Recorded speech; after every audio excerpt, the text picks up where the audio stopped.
Alright, so patch notes for the Overlord rerun collab are here. And obviously we got the Demiurge and Arbera. I'll be going over obviously what they do. But first, what I really want to mention is something that we did not see on the live stream, which is stat buffs for the older characters. So if you watch the video on the live stream, they did cover some of the buffs that the older units are getting. For example, if I scroll all the way down, Ainz is getting a basic stat buff increase on the Holy Relic. Instead of 3% per debuff, now it's 4, up to 5 times, and damage on the ult and stuff like that. The Albedo single target is just getting buffed all around, just extra percent damage all around. I don't think it's going to make the biggest difference, to be honest. That's not why she's good, but, you know, better than nothing. Shaltir getting a minor HP increase from her passive, and some very minor I think in terms of attack buff or a percentage buff on the attack, I think it might be relevant. I don't think she's going to be a meta character regardless, but she might be a bit better. And then Kakai's actually got a HP buff from his passive, which is honestly probably the best buff. But they also got stat buff, so Ainz got the biggest of the buffs, getting pretty much every stat buffed. This is attack. He's getting a minor attack buff of 110. I mean, it's going to be a much bigger attack buff when you actually max upgrade him. We'll see how it looks like. This is, I think, Pierce from 60 to 75. Crit chance from 70 to 85. Crit damage from 80 to 95. Defense from 470 to 580. I believe there's resistance from 60 to 70. And then I believe it's crit defense from 75 to 85. And HP. Got a good jump of HP as well, like 1600. Well, Albedo got like 30 attack, 40 defense, and then 700 HP. Like the buffs that Ainz got, even for the basic stats, are much higher.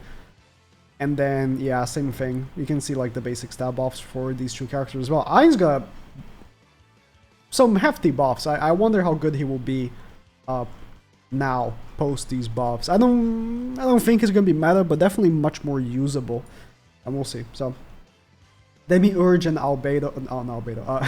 and Narbera. This is the banner, by the way. Opening up here. The banner is quite good. So obviously we have the two new characters, and we have the older characters. On top of that, the unfeatures are okay, but we have Gelda, which brings the okay to a very great. Yeah, so obviously the other selections, I mean, aren't so stellar, but you know, that's you don't expect every unfeatured character to be amazing on every banner, right? Gelda's huge because she's gonna be running perfectly with Demiurge. I don't know how to pronounce his name. I'm gonna keep saying it like that. If it's wrong, it is what it is. So what do they do exactly? We have full translations from Kane here. I'm going to zoom in a little bit so we can read it better. So, first Narbera. Actually, do I want to go on Demiurge first? Nah, Narbera is faster because she does less stuff. At the start of the battle, applies Electrical Wave to all enemies for 2 turns, and for every unknown ally participating in battle, increases attack by 10%. Electrical Wave being, when attacked by enemy skill, applies Shock, and I don't know what exactly this means. Shock tier 3? For 2 turns, excludes additional damages. Also, when the unit uses an AoE skill, which she has an AoE in a single target, applies Shock tier 2. Again, I don't know, I don't know what the difference is. If someone can explain to me in the comments, I don't know what the difference is. For 2 turns, it increases unknown allies' damage dealt by 20% when attacking enemy with Shock or Electrical Wave effect. So I think she's going to be pretty good alongside Thor and Balder, or maybe alongside Thor and Sabnak, I think, or maybe even even Albedo. I don't know. We'll see how this goes. I think the attack increase plus damage increase could be very good for Thor. And then skill 1 inflicts electrical explosion damage by 500% to a single enemy. Being for every shock or electrical wave applied to the enemy increases attack related stats by 25% when attacking. She might be hitting pretty hard. We'll see. And then skill 2 is Pierce AoE, but again, When she AoE, is not just pierce, she's also applying this part of the passive where she applies the shock to the enemy.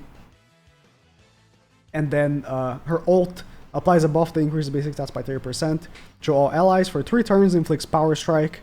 Not the greatest ult ever, just single enemy, not the greatest ult ever. Holy Relic, for every shock or electrical wave applied to the enemy, increases basic stats of allies by 3% up to 12. So in terms of like just attack, if you max out her Relic, she's increasing attack for the unknowns by up to 42%. It's pretty good. I mean, if it's 4v4, it's 52%. I think she's going to be pretty good. I don't think she's broken, though. She's no Albedo. I don't think. But we'll see. We'll see.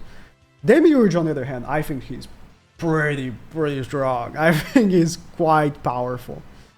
So, at the start of battle, apply Mind Control to enemies with highest attack stat and enemies of which attack stat are lower than his. Mind Control being decreases damage by 30%, and when other enemies are alive, can't target Demiurge. So, this is huge, because if not for this, Thor might have been a huge issue for him because he's fire. Or red, whatever. He's red and Narbera is blue, by the way. It could have been a huge issue for him dealing with Thors. But not anymore, because she's definitely going to be always either the highest attack on the enemy team or, you know, lower than his. Because if she's not the highest attack, she's probably going to be lower than his. By making her never attack him directly, since she's double single target, it protects him so much. He is also considered demon race when participating in battle. And for every ally participating in battle, increases allies' basic stats by 5% and decreases damage taken by 10%. So he's giving damage reduction and lowering enemy damage by 30%. I don't know if he counts, if this is a 30 or 20, but we'll see in game. Yeah, just from that, just free damage reduction, just like that. At the start of allies' turn, apply Flare Prison's Flames to all enemies for 2 turns, and when the unit attacks enemy with a advantaging attribute, so Thor, so blue units, right? Increases damage dealt by 50%, so he essentially becomes type a little above type neutral. When the enemies use a debuff attacking card, apply a debuff that decreases max HP by 30% for 1 turn. That right there is, I think, mainly targeting Baldur, because he has a... No, he doesn't have a debuff. He has a regular attack. Who's that mainly targeting? Because Thor doesn't have debuff attacks. Sabnak doesn't have debuff attacks. I guess Albedo?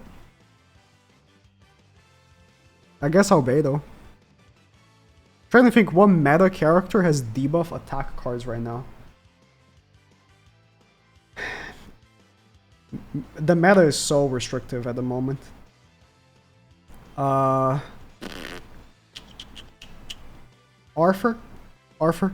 He has his AoE cards are debuff.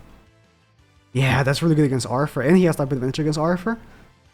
I can see that. So, yeah, before he attacks, he gets the HP lower, so he does less damage as well. Okay. Yeah, dude. And he lowers damage on Arthur. Because he is going to have lower attack than his. He's going to be HP build. Dude, I think Demiurge is crazy. I think so. Flare, Prison's Flames, by the way, is increases damage taken by 15%, max 8 stacks. This is essentially Ignite. It's essentially, but just a better Ignite, right? In skill 1, inflicts Dark Flame by 400%. Dark Flame is double crit chance, and for every flare, increases damage by 80%. This is going to be a hard-hitting attack. 80%. The thing is, like, first turn, you're only applying 1, right, from the passive, but he has a Holy Relic that applies another 1. Also, for each flare on the enemies, he increases demon allies' damage by up to 40%. So, yeah, every turn you're applying 2 of those flares. So, second turn, you're doing 80% times 4. Huge. Huge. His skill 2 is an AoE, inflicts Flare Prison, which is 3 times damage to debuff enemies, which are always going to be because he applies debuffs himself, and increases damage by 50% when attacking enemies with Mind Control, which, depending on the matchup, every enemy is going to have Mind Control, or if not, probably their best unit, right? Escanor is going to have Mind Control on the human team, and most likely than not, you're going to have higher attack than Arthur. So, dude... Unless his stats are complete dog ass, right? I cannot envision this unit not being broken. Like, his stats need to be so bad for him to not be meta. Like, legit. And unfortunately, they don't show the stats. I wish we could have seen his stats. Ultimate. Apply 4 stacks of Flare to all enemies and inflict Sever. And applies Disastrous Flames to all allies, being ignores enemies' crit defense increases by 30%. So both new characters do not have pay-to-win ults, by the way. I just want to point that out. So the only character from the banner that does have is Ainz. I'm telling you, I think Ainz is going to be a good unit to run. I don't have much belief he's going to be meta necessarily, but just because a character is not meta does not mean you can't use him, right? I personally have used Ainz much more than a lot of characters that were released this year in this year. Like, just playing with him for fun because I think he's a fun character to run. But to be fair, he's fun to run at 6/6. So keep that in mind. If you do end up 6/6ing him on this banner, you know, might get lucky. Then you have a new toy to play with, and that's cool, right? But in any case, I think these two characters are pretty good. Demiurge more so. His passive is just longer. You can, dude, look at the size of the passive, right? And then Narbera. But I think Narbera is also pretty good. We'll see. We'll see. I think they're both pretty good. And I think the banner has really good value. I think Albedo is still very good. I'm not the biggest fan of Shaltir. I've never been, to be honest. I think she's always been pretty good, but I've never been the biggest fan of Shaltir. If I'm, being transparent. Kokaitis is very good. He's been given out for free, though, so... and Eyes, obviously, is pretty good. So. Yeah, this is the Holy Relic. There are 3 new cards which you can buy in the PvP shop, but it's not a PvP shop, it's the Brawl shop. Obviously, packs, as usual. This is like a bigger, not Super Awakening, True Awakening pack. Interesting. Login bonus, you get up to 100 gems, and then a multi and Kokaitis. But you also get another multi from these missions, and I believe you get another multi from Labyrinth. So it's 3 free multis. You also have Bingo, usual rewards. There's a full free outfit for Kokaitis, which is cool. A new boss, which some cool rewards here and there. I mean, the rewards aren't that amazing. Now that I'm looking at them, they're alright. We got 5 gems here. We got some Super Awakening coins. More importantly, the free outfit for Kokaitis. Labyrinth will be giving you, another multi here. So it is 3 free multis. And we got the outfits right here for the new characters, and the new outfits for the Overlord characters. And obviously the old outfits are rerunning. These are obviously the gem bonuses. Usual stuff. You can select Narbera or Demiurge to be your character thingy. I only have the Knights of the Apocalypse theming on my board head now, so I don't even know if you can change the character there. New Hawk Pass with a Tor outfit. It's a brand new Tor outfit. And I think that's it for the update. I mean, there's no story. I think expecting story is unfortunately not feasible anymore. They have 3 developers, right? let's be happy we're even getting 2 characters instead of 1. Yeah. If you get number 1 in top 100, you get some Brawl coins now, so that's cool. No, it isn't Brawl coins, but it looks like it because it's Glocks and Droll. It's now Challenger coins, If you just get Challenger, do you also get these coins? Or is it only top 100? It doesn't show.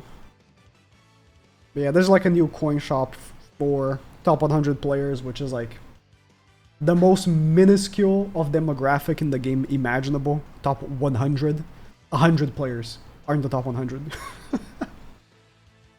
They changed the UI a little bit. Oh, they put... Was Brawl already in the UI? I don't even remember. Oh, is this for Brawl? No, right? No, it is PvP. It is regular PvP. I was about to say. Some bug fixes and then the stab offs, and that's pretty much it. Oh yeah, Balder is now in the SR tickets, so good luck with that if you're pulling for him. And that's the update. I mean, the characters are good. I think there's been a lot of, you know, negativity towards this collab because it's a faster rerun than usual. It is definitely the fastest rerun. It was 10 months, but we've had reruns come back in a year as well, so it's not the craziest. I do hope that the next collab is a new IP. I hope it's solo leveling. That's personally the one I'm aiming for, because it's very possible they have a solo leveling game. If I'm aiming a little more to the side, I hope it's Eminence in Shadow, because Sid would go crazy in this game. It'd be so fun. In any case, that's it.